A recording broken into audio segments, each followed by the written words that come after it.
never had an interest in psychics or the paranormal until the late 60s, when in 1969 my mother called and asked if I'd like to go to a private screening of a man named Dr. Richard Ireland, who was gaining popularity throughout Hollywood from his psychic abilities.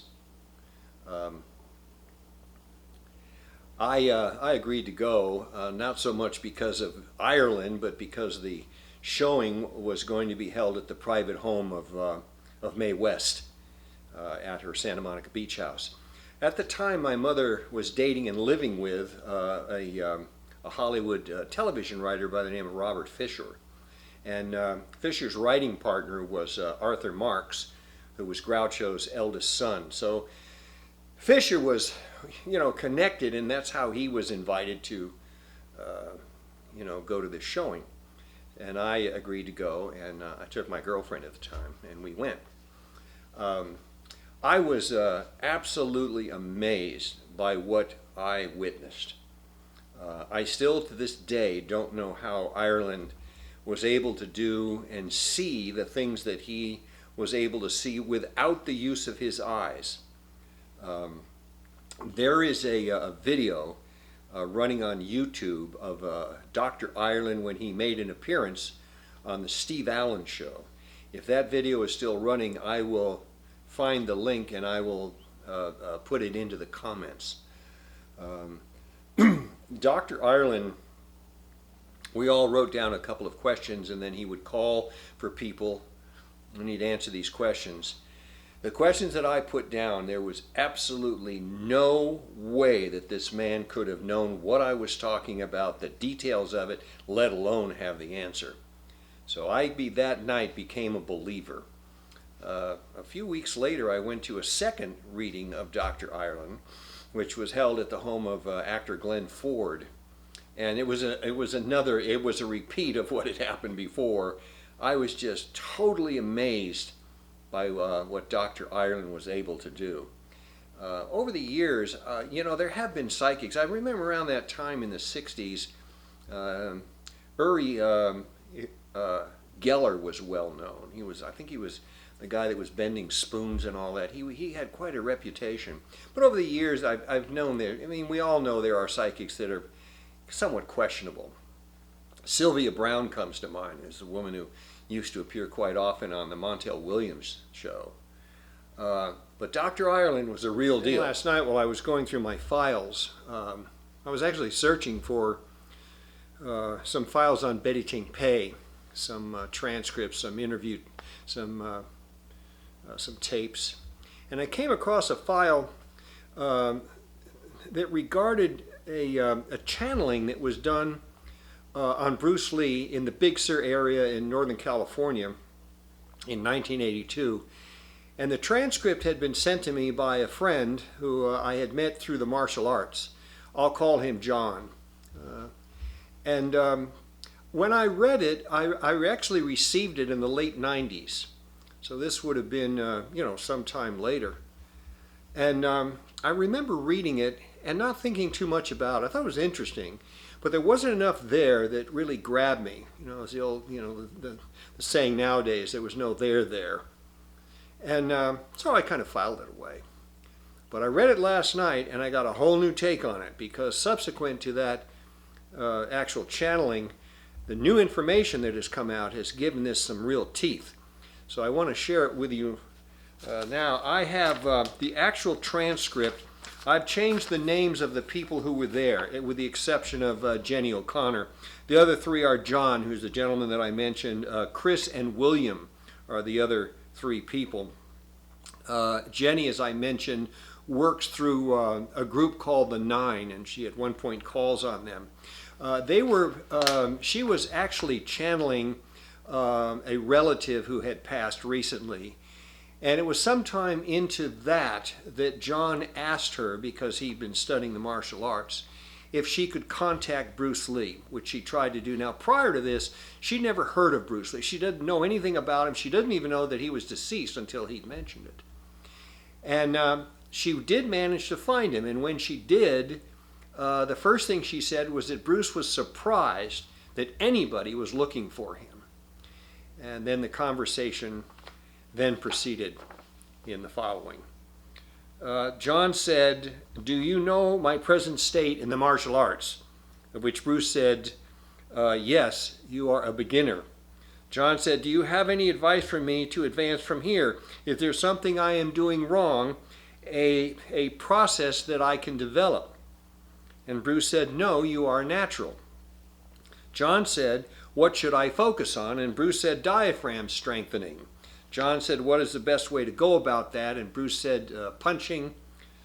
And John asked, "Myself being punched?" And Bruce said, "In the stomach." Now we've all seen, or many of us have seen, photographs of Bruce working with a medicine ball, somebody throwing a medicine ball at his stomach. And I think that's what he was doing himself. He was very big into abs and core development. So I think that's what he was saying to John. And then Chris broke in and said, "Look, you took this as a life form and ended up dead very young." And at that point, Bruce, the writing of Jennifer started, furiously going. And Jenny said, "Whoa, stop, slow." And Bruce said, "I was murdered." I guess that's what got him so angry and why she was writing so fast. And John asked, "Do you know who?" And Bruce said, "Of course, Chung-E Itsu." And I will put that spelling up in a graphic. And Jenny said, "With what?" And again, the writing started going faster, so fast that the pen started to rip the page. And Jenny said, "You must not be so violent with your writing." And Bruce said, "Injection by hydrochloride." And John asked, "How did that kill you?" And Bruce said, "Dead," and laughed. Bruce apparently still had a sense of humor in the afterlife. And then John asked, "Did Betty Ting Pei have anything to do with it?"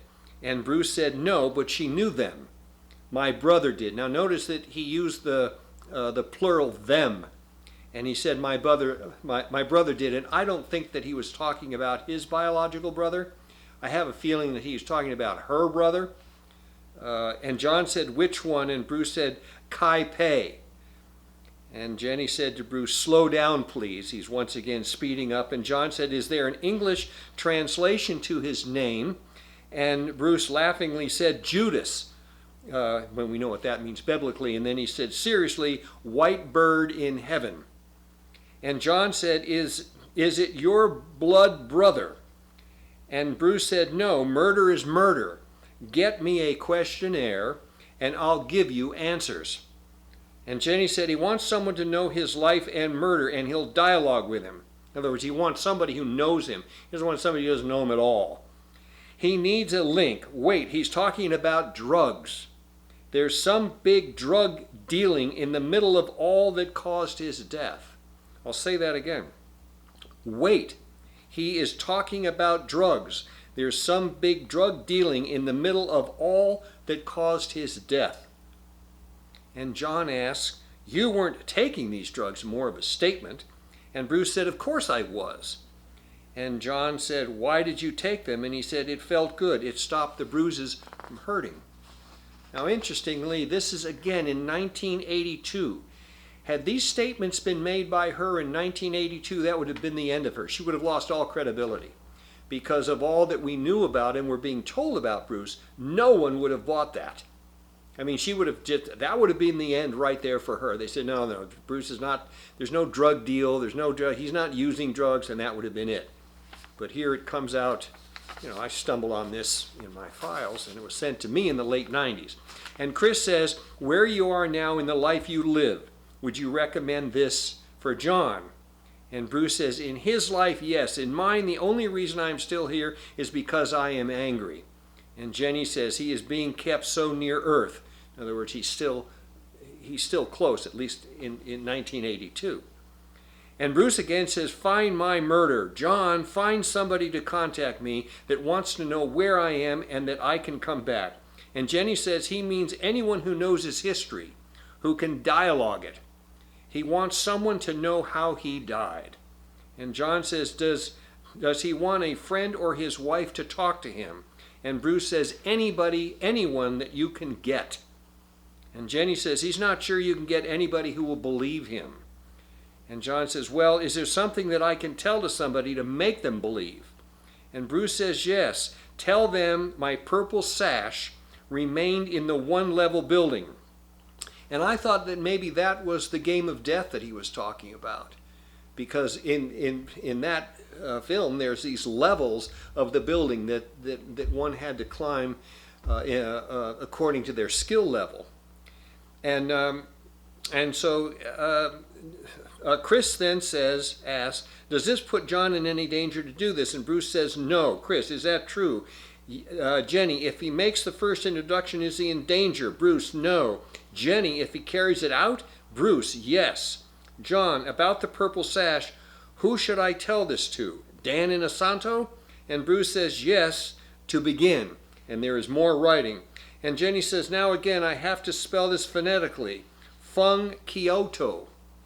And then Bruce writes out August 11. And I have no idea what that means. And John says, why the date? Does anyone know? And Bruce says, no, my pay will know. And John said, is that Betty Ting Pei? And Bruce says, yes. Jenny, that was a nickname for her? And Bruce says, yes, her two brothers. And subsequent to this, we have found out that Betty does in fact have two brothers. And Jenny says, maybe they called her that, I don't know. And Bruce, and then regarding Bruce, he says, God, he's very aggressive, this guy. And John said, is there more he can say to get someone to believe? And Bruce says, you have it. If they listen, I am here. And Jenny says, cool it a bit, Bruce. And Bruce says, Master of the Lotus never cools it. I guess more humor or anger. And William says, my concern is that you are very angry. And Bruce says, yes, I am angry. They murdered me. And William says, I question vengeance is going to do you a lot of good. And Bruce says, Buddha says, go to the left. And William says, well, Buddhists look down on those who concern themselves with vengeance. And Bruce says, not so. Food being the sator, S-A-T-O-R. I need my body found at rest. And then the writing gets more violent. And Jenny asks the nine why Bruce is being so aggressive. And the nine say because he wants the world to know that he had 2 sperm bank appointments. And Jenny says he must have given sperm twice before he died. Again, he is just giving proof of things. Because John had asked, is there something that I can say to people that they'll believe me that I talk to you? And this is what he gave them. Tell them that, and someone will know. And William says, I'd rather be like the 9 than you. And Bruce again says, good with laughter. You wash your bowl and I'll lick mine. And John finishes by asking, is there a school I should study with? And Bruce says, stay with Dan. And that's it. I think I invite the sleuths, the biographers, the historians to look into this. There's a lot here. The purple sash and the brothers and the sperm banks and there's a lot here. But what jumped at me was all this discussion about drugs and a drug deal and him taking these drugs and being injected with hydrochloride. This is a re-edit of this same video that I did earlier. So if you've made comments before, please put them back again. I apologize, but when I deleted the video, I also unfortunately had to delete the comments. So if you'll please, repost your comments, I look forward to hearing